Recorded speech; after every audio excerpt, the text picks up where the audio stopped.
नमस्कार शेतकरी मित्रांनो, मी गणेश पवार. आपली शेती आपली माणसं या यूट्यूब चॅनलवर आपले स्वागत करीत आहे. तर आपण आज आपल्या शेवग्याच्या शेतामध्ये आहे. तर आपण शेवगा लागवड केलेली आहे. तर तुम्ही बघू शकता आपला सर्व शेवग्याचा प्लॉट आहे पूर्ण.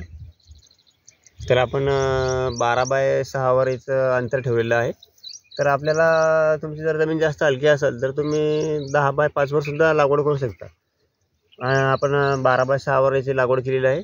तर बघू शकता हे झाड आणि हे झाडाचं अंतर बघू शकता तुम्ही.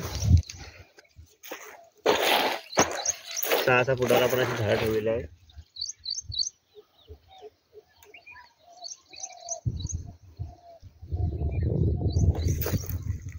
तर शेतकरी मित्रांनो, तुम्ही बघू शकता आता आपण याची लागवड केलेली आहे. तुम्ही म्हणता लागवड केव्हा केलेली आहे, इतके मोठं झाड झालं आहे तर केव्हा झालं.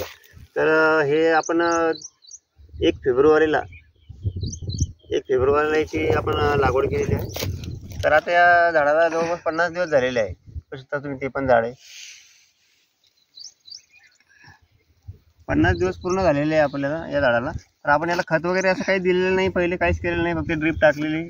तर आपण हे सध्याचं आपलं इनलाईन ड्रीप आहे, तर हेच आपण टाकलेली आहे. तर आपण या ड्रीपवरच याला पाणी देत आहे.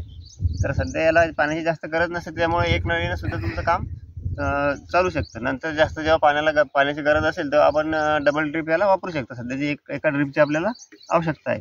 तर आपलं एवढं झाड झालेलं आहे आता हे. तर हिची व्हेरायटी ओडीसी नावाची व्हेरायटी आहे. तर असं छान असं झाड झालेलं आहे, बघू शकता तुम्ही. तर आपण याला काल एक ड्रिंचिंग केलेली आहे आवळणी.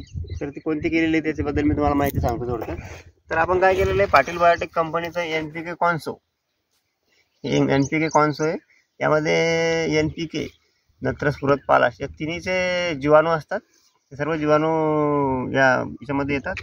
आणि पाटील बायोटेकचंच एक प्रोडक्ट आहे मायकोझोन नावाने. ते थोडंसं फाटण्यामध्ये झालं त्यामुळे नाव दिसत नाही, मराठीमध्ये नाव आहे इथे. हे सुद्धा पाटील बायोटेकचंच प्रोडक्ट आहे.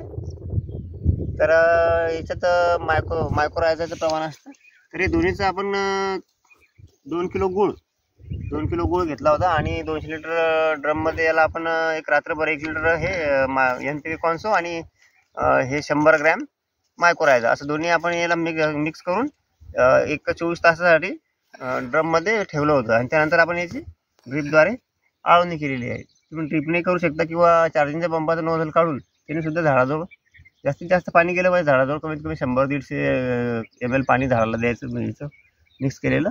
आणि तसं करून आपण तुम्हाला हे झाडाला याची आळवणी केलेली. आणि कसं NPKचे जे जीवाणू आहे जमिनीमध्ये, ते सर्व NPKचे जीवाणू आपण जे खत टाकतो ते संपूर्ण पिकाला खत लागत नाही. तर ते खत उपलब्ध स्वरूपात करून द्यायचं काम हे NPK कॉन्सो करतं. आणि मुळांचा चांगला विकास होऊन जास्त मुळा लांब पांगतात आणि मायक्रोरायझाने आणि अन्नद्रव्य शोषणास मदत होते. त्यासाठी हा मायक्रोरायझा असं दोन्हीची कॉम्बिनेशन करून आपण आळवणी केलेली आहे. चांगले असे रिझल्ट येतात याचे. पहिले पण मी केलेलं आहे वांग्याला वगैरे, तर आता शेवग्याला केलेलं आहे. 7-8 दिवसांनी मी तुम्हाला सांगेल कसा रिझल्ट आला, काय आला. तर बघू शकता असा आपला प्लॉट आहे संपूर्ण. तर आपण यात आंतरपीक म्हणून आपण हरभरा लावलो होतो. हे बघू शकता तुम्ही शेतकरी मित्रांनो.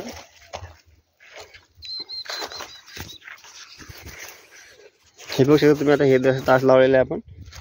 त्यानंतर इकडे हे आंतरपीक याच्यात हरभरा केलं होतं आणि परत इकडे असे 12-12 फुटावर असे लावलेले आहे आपण. तर पूर्ण असे आपण 30 गुंठे शेवगा लावलेला आहे. तर तुम्हाला असे जर माझे व्हिडिओ आवडत असतील तर प्लीज माझ्या चॅनलला सबस्क्राईब करा, आपल्या मित्रांना शेअर करा, कमेंट्स करा. धन्यवाद.